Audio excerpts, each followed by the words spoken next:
శ్రీమాతృ నమః నమస్తేనండి. ఆ లలితా పరమేశ్వరి అమ్మవారి ఆశీస్సులు మనందరిపైన ఉండాలని సదా కోరుకుంటున్నాను. ఈరోజు శుక్రవారము. ఈ శుక్రవారం రోజున అమ్మవారి కథలను విన్నా, చదివినా ఎంతో పుణ్యఫలాలను మనం పొందవచ్చును. ఇంకా ఈ అమ్మవారి కథలను భక్తి శ్రద్ధలతో వినండి. పూర్వము అరుణుడు అనే అసురుడు ఉండేవాడు. అతడు పాతాళవాసి, మహాక్రూరుడు.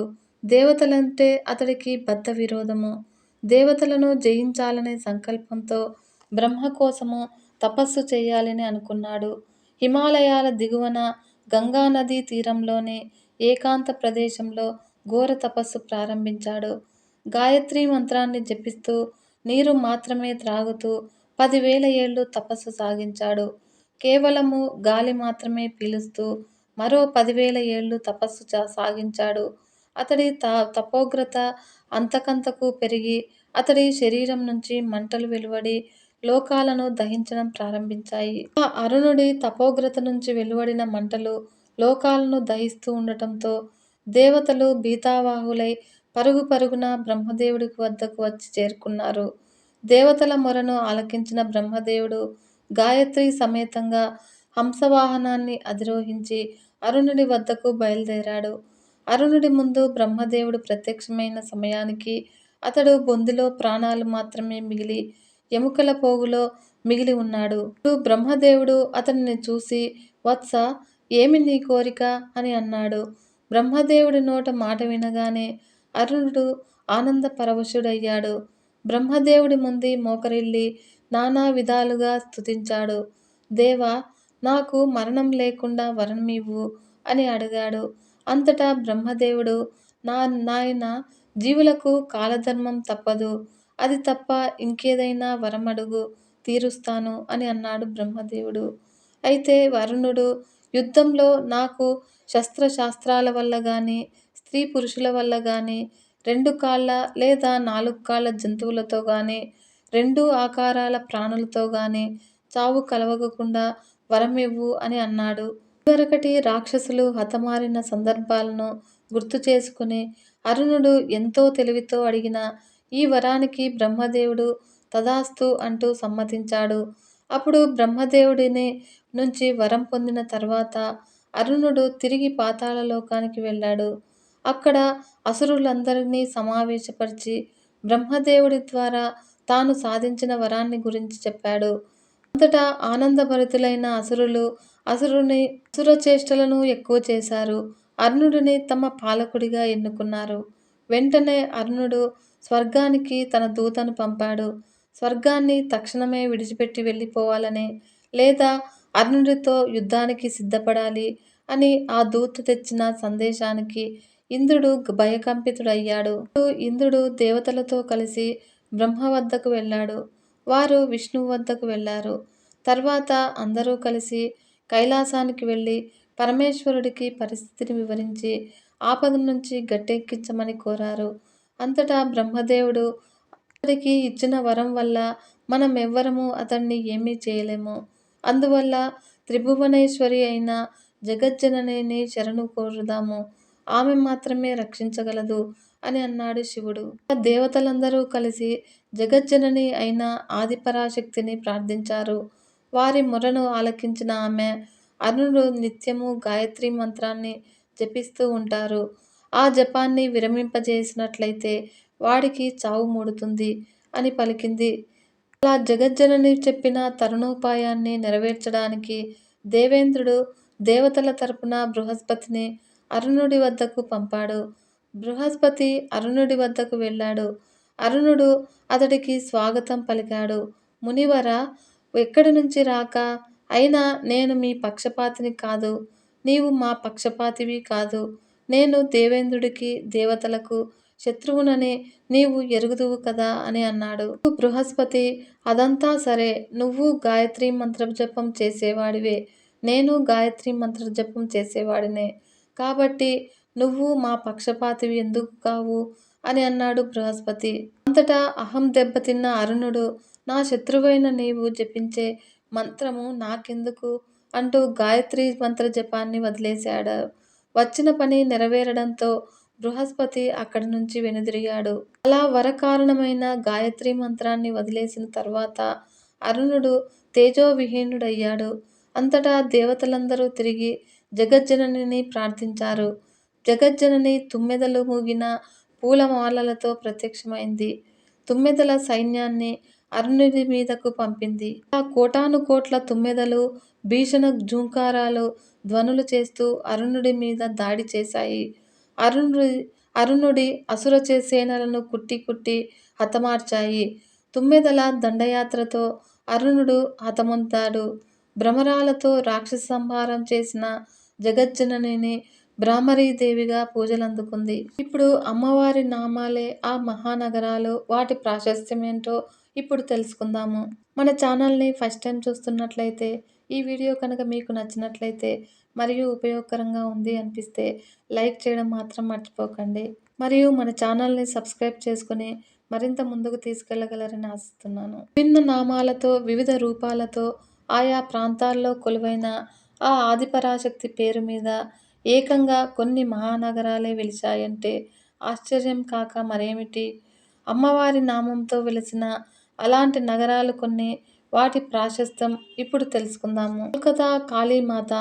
కోల్కతా పేరు చెప్పగానే ఆ మహానగరంలో వెలిసిన కాళికాదేవి రూపంతో పాటు కాళీఘాట్లో ప్రతి ఏటా అంగరంగ వైభవంగా జరిగే దసరా ఉత్సవాలు కళ్లకు కడతాయి. నల్లని రూపంతో, రక్త నేత్రాలతో, పొడవాటి నాలుక బయటపెట్టి ఎంతో రౌద్రంగా కనిపించే ఈ అమ్మవారు తనను పూజించే భక్తుల పాలిట కరుణామయి, కన్న తల్లిలా బిడ్డలను కాపాడుతుంది. కోల్కతాకు ఆ పేరు రావడం వెనుక ప్రాచుర్యంలో ఉన్న కొన్ని పురాణ గాథలను చూద్దాము. కాళీఘాట్ అనే పదం నుంచి ఈ నగరానికి కోల్కతా అనే పేరు వచ్చినట్లు చాలామంది చెబుతారు.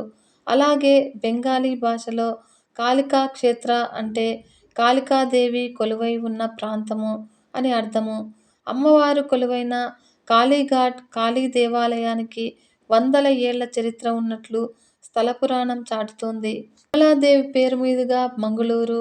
కర్ణాటకలోని ముఖ్య పట్టణాలలో మంగుళూరు ఒకటి. ఇక్కడ కొలువైన మంగళాదేవి పేరు మీదే ఈ నగరానికి మంగుళూరు అనే పేరు వచ్చింది. పురాణాల ప్రకారము మంగళాదేవి ఆలయాన్ని శ్రీ మహావిష్ణువు దశావతారాల్లో 6వ అవతారమైన పరశురాముడు స్థాపించినట్లు తెలుస్తుంది. ప్రతిసారి దసరా శరన్నవరాత్రుల సమయంలో మంగళాదేవికి ఇక్కడ ప్రత్యేక పూజలు నిర్వహిస్తారు. ఈ క్రమంలో సప్తమి రోజున చండీ లేదా మరికాంబగా, అష్టమి రోజున మహాసరస్వతిగా, నవమి రోజున వాగ్దేవిగా పూజలందుకుంటోంది ఈ తల్లి. మహానవమి రోజున అమ్మవారి ఆయుధాలకు విశేష పూజలు నిర్వహించడంతో పాటు చండీయాగం కూడా చేస్తారు. మరి దశమి రోజు అమ్మవారిని దుర్గాదేవిగా అలంకరించిన తర్వాత నిర్వహించే రథయాత్ర ఎంతో కన్నుల పండుగగా జరుగుతుంది. ముంబాదేవి. దక్షిణ ముంబైలోని బులేశ్వర్ ప్రాంతంలో కొలువై ఉన్న ఈ ఆలయంలోని అమ్మవారు వెండి కిరీటము, బంగారు కంఠాభరణము, రతనాల ముక్కు పుడకతో అత్యంత శోభాయమానంగా దర్శనమిచ్చే ఈ అమ్మలగన్న అమ్మను దర్శించుకోవడం పూర్వజన్మ సుకృతమే అని చెప్పవచ్చును. ఇక్కడ దసరా ఉత్సవాలు మహాద్భుతంగా జరుగుతాయి. వాణిజ్యపరంగా దేశంలోకెల్లా అత్యంత సుప్రసిద్ధమైన ముంబై మహానగరానికి ఆ పేరు రావడంలో అక్కడ వెలసిన ముంబాదేవి ఆలయమే కారణము. ఇందుకో పురాణ కథనం ఉంది. పార్వతీమాత కాళికాదేవిగా అవతారమెత్తి క్రమంలో ఆ పరమశివుని ఆదేశం మేరకు మత్స్య అనే పేరుతో ఇప్పుడు ముంబైగా పిలుస్తున్న ప్రాంతంలో ఓ మత్స్యకారుల వంశంలో పుట్టిందట. ఆమె అవతారం చాలించే సమయంలో మత్స్యకారుల కోరిక మేరకు మహా అంబగా వెలిసిందని, కాలక్రమేణా ఆమె పేరు ముంబాదేవిగా మారినట్లు స్థల పురాణం ద్వారా తెలుస్తుంది. శ్యామలాదేవి పేరు మీదుగా సిమ్లా. సాక్షాత్తు ఆ కాళికామాతే శ్యామలాదేవిగా వెలసిన పుణ్యస్థలి సిమ్లా అని స్థల పురాణం చెబుతుంది. ఈ గుడిని 1845లో బ్రిటిష్ పరిపాలనా కాలంలో బెంగాలీ భక్తులు జకు అనే కొండపై నిర్మించారట. ఎంతో ప్రశాంతమైన వాతావరణంలో శ్యామవర్ణంలో మెరిసే దుర్గామాత రూపము చూపరులను కట్టిపడేస్తోంది. చండీగఢ్ చండీ మందిర్ ఇటు పంజాబ్కు, ఇటు హర్యానాకు రాజధానిగా విరాజిల్లుతోన్న చండీగఢ్ నగరానికి ఆ పేరు రావడం వెనుక అమ్మవారి పేరే కారణము. చండీ అంటే పార్వతీదేవి ఉగ్రరూపమైన చండీమాత అని, గఢ్ అంటే కొలువై ఉండే కోట అని అర్థము. ఇలా ఈ నగరానికి చండీగఢ్ అనే పేరు వచ్చిందంటే అక్కడ కొలువైన చండీ దేవాలయమే కారణము. చండీగఢ్కు 15 కిలోమీటర్ల దూరంలో ఉన్న పంచకుల జిల్లాలో కల్కా పట్టణంలో కొండపై వెలసింది ఈ దేవాలయము. పాటన్దేవి పేరుతో పాట్నా, శక్తి స్వరూపిణి పాటన్దేవి అమ్మవారు కొలువైన ఆలయం ఉండటమే పాట్నాకు ఆ పేరు రావడానికి కారణము. ఈ ఆలయము 51 సిద్ధ శక్తిపీఠాల్లో ఒకటిగా విరాజిల్లుతోంది. పురాణ గాథల ప్రకారము దక్షయజ్ఞం సమయంలో అగ్నికి ఆహుతి అయిన సతీదేవి శరీరాన్ని శ్రీ మహావిష్ణువు ముక్కలుగా ఖండించగా కుడి తొడభాగంగా ఈ ప్రాంతంలో పడిందట. అలా వెలసిన అమ్మవారిని మొదట్లో సర్వానందకరి పాటేశ్వరి అనే పేరుతో కొల్చేవారు. కాలక్రమంలో ఆ పేరు పాటనేశ్వరిగా, ఇప్పుడు పాటన్దేవిగా రూపాంతరం చెందుతూ వచ్చింది. దసరా సమయంలో 10 రోజుల పాటు ఇక్కడ అమ్మవారికి ప్రత్యేక అభిషేకాలు, అర్చనలు, హారతులతో కన్నుల పండువగా ఉత్సవాలు జరుగుతాయి. నైనాదేవి పేరుతో నైనిటాల్ ఆహ్లాదకరమైన వాతావరణము, అందమైన కొండ ప్రాంతాల్లో అత్యంత శోభాయమానంగా అలరారే నైనిటాల్కు ఆ పేరు రావడం వెనుక ఓ అద్భుతమైన చరిత్ర ఉంది. దక్షయజ్ఞంలో దహనమైన సతీదేవి శరీరాన్ని ఖండించినప్పుడు ఆమె నేత్రాలు ఈ ప్రదేశంలో పడినట్లుగా స్థలపురాణం చెబుతుంది. మహిషాసురుడిని సంహరించిన కారణంగా నైనాదేవి కొలువైన చోటును మహిషపి అని కూడా పిలుస్తారు. అలా మహిషుడిని సంహరించిన సమయంలో దేవతలందరూ అమ్మవారిని జై నైనా అంటూ నినాదించడంతో వల్ల ఈ అమ్మవారు అప్పట్నుంచి నైనాదేవిగా పూజలందుకుంటోందట. శక్తిపీఠాల్లో ఒకటైన ఈ ఆలయంలో విజయదశమి ఉత్సవాలు మహా అద్భుతంగా జరుగుతాయి. దుర్గామాత పేరుతో విరాజిల్లే మరికొన్ని ప్రాంతాలు: అంబాల భవానీ అంబాదేవి అంటే హర్యానా, అంబాజోగేశ్వరి యోగేశ్వరీ దేవి మహారాష్ట్ర, తుల్జాపూర్ తుల్జా భవానీ మహారాష్ట్రలో ఉంది. హసనాంబ కర్ణాటకలో ఉంది. త్రిపుర సుందరి అంటే త్రిపురలో ఉంది. మైసూర్ మహిషాసుర మర్దిని కర్ణాటకలో ఉంది. కన్యాకుమారి దేవి తమిళనాడులో ఉంది. సంబల్పూర్ సమలేశ్వరి దేవి ఈ ఆలయము ఒడిశాలో ఉంది. ఇప్పుడు నచికేతుడు అనే కథను గురించి తెలుసుకుందాము. ఈ నచికేతుడు చిన్నవాడు, తెలివైనవాడు. అతని తండ్రి గౌతముడు విశ్వజిత్ అన్న యజ్ఞం చెయ్యాలనుకున్నాడు. యజ్ఞం చెయ్యడానికి సమస్తం దానం చెయ్యాలి. అట్లా దానం చేసే క్రమంలో ఎంతో బలహీనమైన, నిరుపయోగమైన ముసలి గోవుల్ని దానం చేశాడు. స్వర్గ సుఖాల్ని ఆశిస్తూ పనికిరాని ముసలి పశువుల్ని దానమిస్తే తండ్రిని చూసి నచికేతుడికి నవ్వు వచ్చింది. పైగా అది అనుచితమైన చర్య అనిపించింది. తన తండ్రిని సమీపించి, నాన్నగారు, మీరు ఈ యజ్ఞాన్ని నిర్వహించడానికి మీ సమస్తాన్ని దానం చెయ్యాలి కదా. మీ సంపదలో నేను భాగాన్నే కదా. నన్నెందుకు దానం చెయ్యరు అని అడిగాడు. అంతటా గౌతముడు యజ్ఞ కార్యాల్లో మునిగి ఆ మాటలు పట్టించుకోలేదు. కాని నచికేతుడు పట్టిన పట్టు వదలనివాడు మళ్ళీ అదే ప్రశ్న వేశాడు. కొడుకు ప్రశ్న తండ్రి చెవిన పడినా ఏమీ చెప్పకూడదనే గౌతముడు మౌనంగా ఉన్నాడు. కాని నచికేతుడు పట్టు వదల్లేదు. నాన్నగారు, నేను మీకు సంబంధించిన సంపదలో భాగాన్నే కదా. మరి నన్ను ఎవరికి దానం ఇస్తారు అని అడిగాడు. అప్పుడు చిరాకు పడిన గౌతముడు, నిన్ను మృత్యుదేవతకు దానంగా ఇస్తాను అని అన్నాడే కాని మళ్ళీ ఎందుకా మాట అన్నానా అని గౌతముడు బాధపడ్డాడు. అప్పుడు నచికేతుడు ఇలా ఆలోచించాడు. మా నాన్న నన్ను ఎందుకిలా అన్నాడు? మృత్యుదేవతకు నాతో ఏం లాభము అని విచికిత్సకు లోనయ్యాడు. కాని నాన్నగారి మాట నెరవేర్చాలి అని తీర్మానించుకుని మృత్యుదేవత దగ్గరకు బయలుదేరాడు. మృత్యుదేవత అంటే యముడే కదా. కాబట్టి యమపురికి బయలుదేరాడు. వెళ్ళేసరికి యమపురిలో యముడు లేడు. బ్రహ్మను సందర్శించి రావడానికి వెళ్ళాడు. 3 రోజులకు గాని తిరిగి రాలేదు. అప్పుడు నచికేతుడు 3 రోజుల పాటు ఎదురు చూశాడు. 3 రోజులు గడిచాక యముడు వచ్చాడు. అంతటా దేదీప్యమానంగా వెలిగిపోతున్న నచికేతుణ్ణి చూశాడు. 3 రోజుల నుంచి నిరాహారుడై ఉన్నందున మన్నించు. నీకు ఆతిథ్యం ఇవ్వలేకపోయినందుకు అన్యథా భావించకు. దానికి పరిహారంగా 3 రోజుల పాటు నిన్ను నిరాహారంగా ఉంచినందుకు నీకు 3 వరాలిస్తున్నాను, కోరుకో అన్నాడు. అప్పుడు నచికేతుడు, యమధర్మరాజా, నువ్వు చెప్పినట్లే 3 వరాలు కోరుకుంటాను. వీటిల్లో మొదటిది నా తండ్రికి సంబంధించింది. ఆయన నేను వెళ్ళేసరికి ఆగ్రహంతో ఉండకుండా సౌమ్యంగా, ప్రేమగా నన్ను స్వీకరించేలా చెయ్యి అని అన్నాడు. అప్పుడు యముడు, నచికేత, తప్పకుండా మీ నాన్న నిన్ను కోపంగా లేకుండా ప్రేమతో దగ్గరికి తీసుకునేలా వరమిస్తున్నాను అని అన్నాడు. అప్పుడు నచికేతుడు, ధన్యవాదాలు. ఇంకా రెండో కోరిక, స్వర్గంలో మృత్యుభయం ఉండదు, వృద్ధాప్యం ఉండదు, భయం ఉండదు, దుఃఖం ఉండదు, ఆకలి దప్పులుండవు. అట్లాంటి స్వర్గాన్ని అందుకునే మార్గము అగ్నిచయం అన్న యజ్ఞం ద్వారా సాధ్యమని అంటారు. నాకు ఆ అగ్నిచయన క్రతువు గురించి వివరించు అన్నాడు.